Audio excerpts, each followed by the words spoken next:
Hey, what's going on, shrimp keepers? I wanted to bring you an update video of the planted tank rack. Before I do that, I want to make an announcement.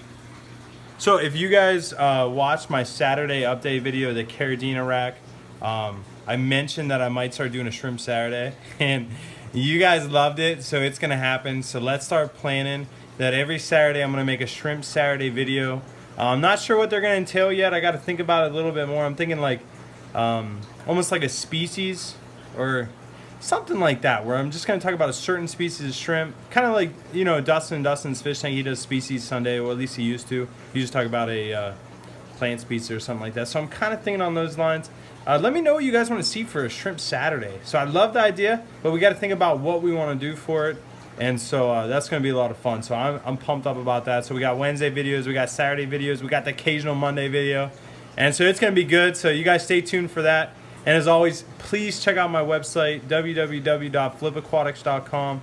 It's because your guys' support, you know, purchasing orders, buying any almond leaves, you know, whatever. That's the reason that I get to do what I love. So thank you guys for all your support and continued support. And it's going to be an awesome journey. So, hey, let's get into the planted tank rack, and I'll show you guys what I got going on. All right, so first of all, this system has been absolutely neglected, and the reason why is because I've been focusing in on the shrimp. And so this rack kind of just got the short end of it, but this actual system, the way this works, if you guys don't remember, if you didn't see the past videos, is this tank, the pond, and the 8 tanks above it are all one system. It gets pumped up from this bottom, goes up here, overflows down, and then overflows back down. And so it's like columns. These two are on one, these two, these two, these two, and it all overflows down in here. And so this system of 8 tanks is doing really good. I got moss in here. I got a bunch of endlers that I've been breeding just for fun. I might end up listing them for sale, I don't know. I just enjoy them. And so I got them in here. The moss has been doing fantastic. You can see it's just green as can be. Yeah, it's just awesome, and it provides a good place for the endler babies to be. So they've actually been breeding a lot better since I put them in these systems. So like this tank is just packed full, and it's really fun. So I actually started doing plecos in here too. Like I got this one's the long fin albinos. This tank, which you can't see any of them right now because I didn't feed them, but there's the L144s. Let's see, there's one way back there, but I think there's it's a breeding group in here. There's probably, I think, 2 males and a couple females. And this one, oh, he's not going to show up either. It's a super red calico longfin, and he's just beautiful. So I'm thinking I'm going to do some plecos in here. But this is the way that I see this whole rack going. Like these 8 tanks. This system is a mess. And the reason why is I had a buddy that got out of the hobby. He didn't have any room for his cichlids, and so like he was just gonna get rid of them. So I ended up putting him in here. This poor guy's in a 20-gallon lawn. I'm trying to rehome him as quick as possible. If I don't rehome him, then he's gonna go down in here and just have as much room as he wants. But I don't want to put him down there until I know. I mean, he's a good fish. He always comes up and talks. Not talks, but he greets you. And then I got an OB peacock in here. Again, I'm not a cichlid guy. I'm a shrimp guy, but I do keep these guys. This is a breeding pair of red jewel cichlids. They're really pretty, but you know, again, not my cup of tea. But you know, at least they got a good place to live for a while. This is Geo.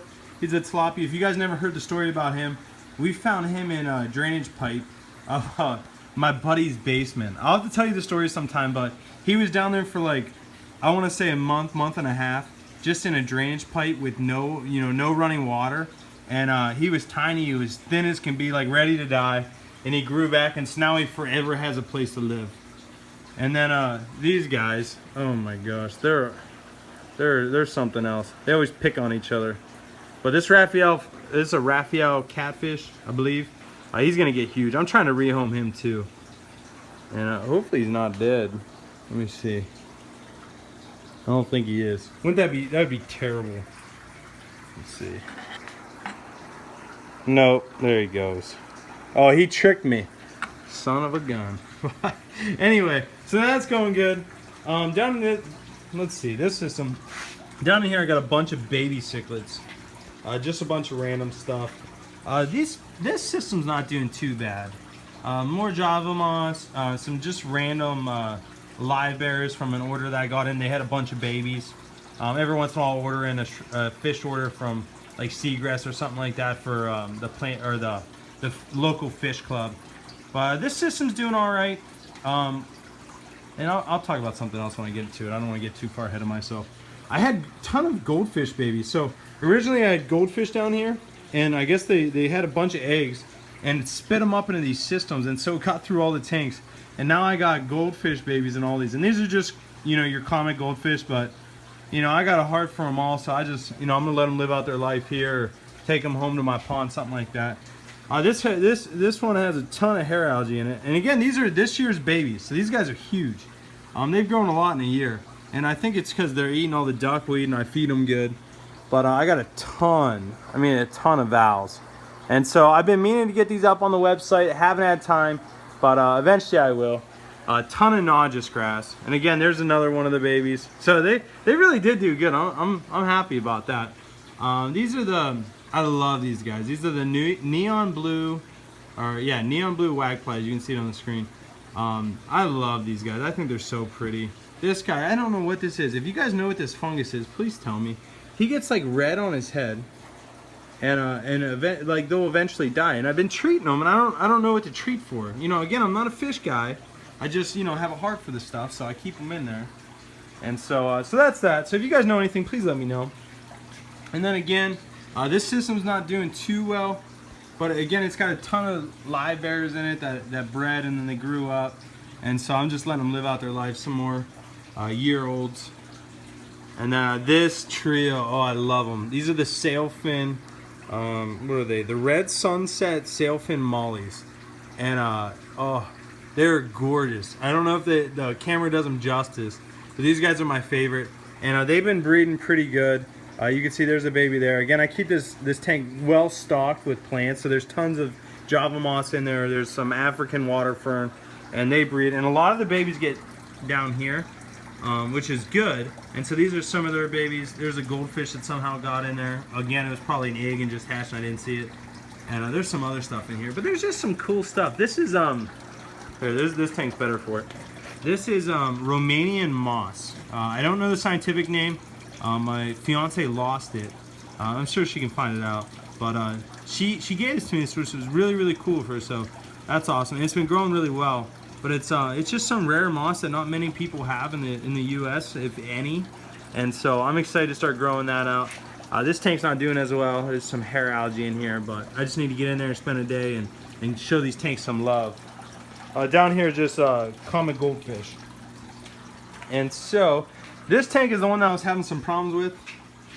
I actually got some cherry shrimp in it. You can see it's much darker. The cool thing is I set this system up with the Fluval 2.0 planted lights, which is you know, a great planted light tank, or for a planted tank. It's a great light for it, and it has a dimmer feature on it, which I've showed you guys in past videos. I'll try to link some of those videos in the description, just so if you guys want to check them out, you can. And so anyway, it dims, which is nice because I was getting some hair algae problems in this tank, like I had in some of the other tanks, and so I dimmed the light back a little bit, and it's helped a lot. And so so that's what I've been doing. This is just the overall. If I don't know what you are as far as a live bear, they come in here and it's just like the hospitality tank, and they just hang out, live their lives, and it's cool. Again, it's just having fun. And I just keep these tanks for the Java moss, and so to have some fish in it is cool. And I'm thinking about doing all live bears in these tanks, just to, you know, moss and live bears go well together, just for the fact that they breed, the babies get down in the moss, they live, and then, you know, it's just cool. And so I'm thinking about doing that, doing some plecos, and just kind of having fun with it, because this room fluctuates between 90 degrees and 30 degrees. So I need something that's hardy enough to survive those swings. And you know, I do heat it, but again, it gets cold. I got heaters down in the ponds and all that kind of stuff. So anyway, that's what I got going on. Just want to do a quick update video. I am rehauling this whole system. That's in the agenda for the next, probably the next 2 or 3 weeks. I'll make sure that happens. Here's the temperature, by the way, 79.3. And so that's going to be really cool to get this system up and going and really make it look pretty. My fiance's moving here in 2 months, so she's going to help out a lot with this system and the shrimp systems. And so it's just really cool. Here, this guy came out now. Oh, he is gorgeous, absolutely gorgeous. And so even though I don't breed cichlids or normally keep cichlids, I can still appreciate a beautiful fish, and that is definitely a beautiful fish. But anyway, hey, you guys make it an awesome week. I will talk to you on Wednesday, and then I'll talk to you again on Saturday. Although this Saturday is my bachelor party, so I don't know what I'm gonna do for a video. I may record one early and release this weekend, or I might just do one while I'm on the bachelor party, just to give you guys a little insight to what I do outside of work, and it's just gonna be fun. So I'm loving life right now. I'm loving you guys. Thank you for all of your support, and I look forward to continue to bring you more videos and updates of what I got going on. So you guys make it a great week, and I'll talk to you soon. Later.